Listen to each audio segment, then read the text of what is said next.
Welcome back. So before we get started, just want to have a couple of announcements. So you might hear there's someone moaning outside, so you'll hear that periodically. And another reason why I'm not going to be uploading very much is the internet's died. So I have to upload in times where I can get good internet. It's weird. I have to do certain things to get it to work. So that's why I can't really. I wanted to start seeing if I could stream, but I can't do that.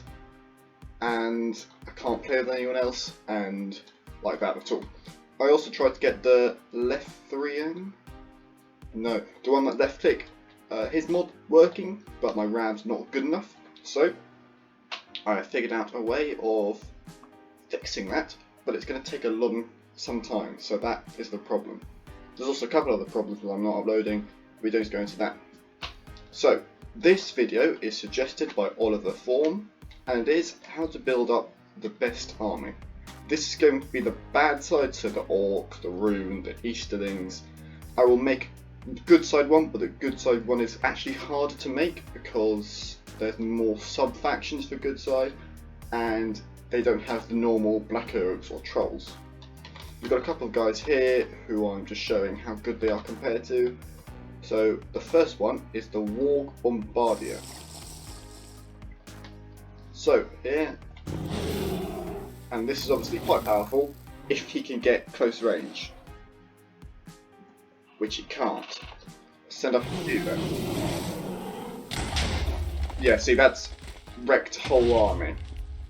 They're unbelievable. So you only want a couple, but they are horrendously powerful. So now we've got a couple of these guys, and we're going to put down the Berserker.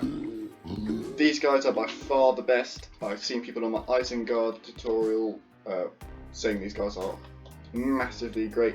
The reason why he's not doing very well is that he was being critical by one of them, so hit back every time. I'd imagine if you had two, they would utterly destroy. Yeah, they look like destroying. One-on-one, they're much better.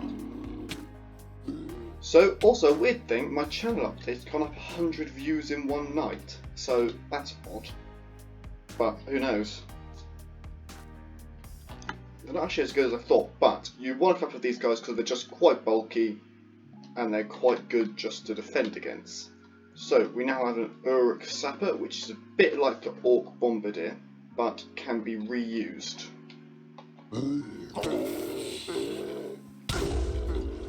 They're not as powerful, but if you have enough guys supporting him, they are possibly better than the Warg Bombardier. Now, obviously, the Ulukai, utterly, incredibly powerful. Like, if you're bad side, you want these guys. You have to have these guys in your army, otherwise you're wasting your dark side faction, basically. And now we have the Merc Troll. So the Merc Troll is a little bit different. So the Merc Troll is powerful against single enemies. So if you're up against like the elves or someone, you're going to want a Merc Troll, because they can fight singular enemies more powerful and gives them poison. So really it's good against singular opponents, not very good against a massive horde, which is why certain factions will use him better than others. Now we have the Black Uruks, who should make up the main lot of your army. As we saw in my fight, that these guys are incredibly powerful compared to normal soldiers.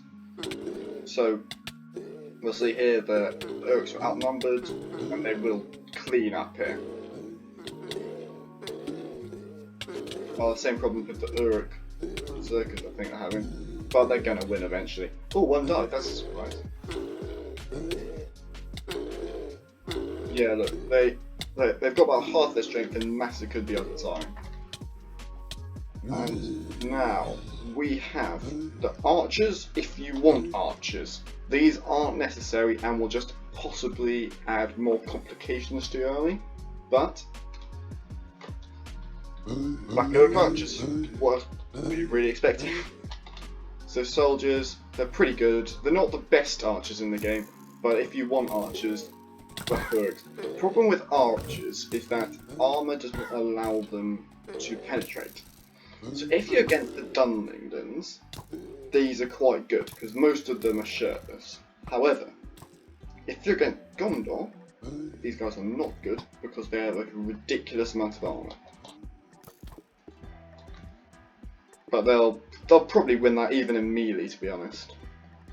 And now this is a bit of a weird choice, because it's more of a liability, I think, but if you use it well, it can be extremely powerful. So, you have a fire thrower. See, now, I believe this is good against certain situations far better than others. So that was obviously a very bad situation. However, this situation should have been better. There, that's a good one. So, this has caused fire damage to all of these guys and explosion damage. This is very good against a multiplayer.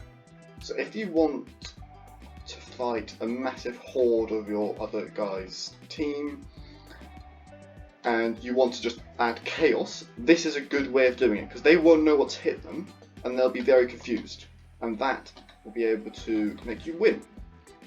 They're not very good actually melee, but if you want to get a large portion of everyone destroyed, this is a good idea.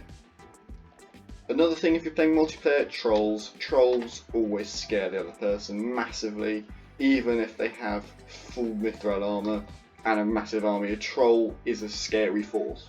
Not much of that you heard, but I was just saying troll is a scary force, and that's because sticky keys suddenly wanted it to turn on, which is a bit odd. But I did not want sticky keys, but for some reason it wanted me. But so that'll be it. I just want to check it out here. That's pretty bad, to be honest. That would be the only thing I'd buy from this guy. But there's a word there. I am doing something that oh god, I'm so bad with words. But okay, hope you enjoyed this video. My next videos won't be as much, and my phone's going, so there we go.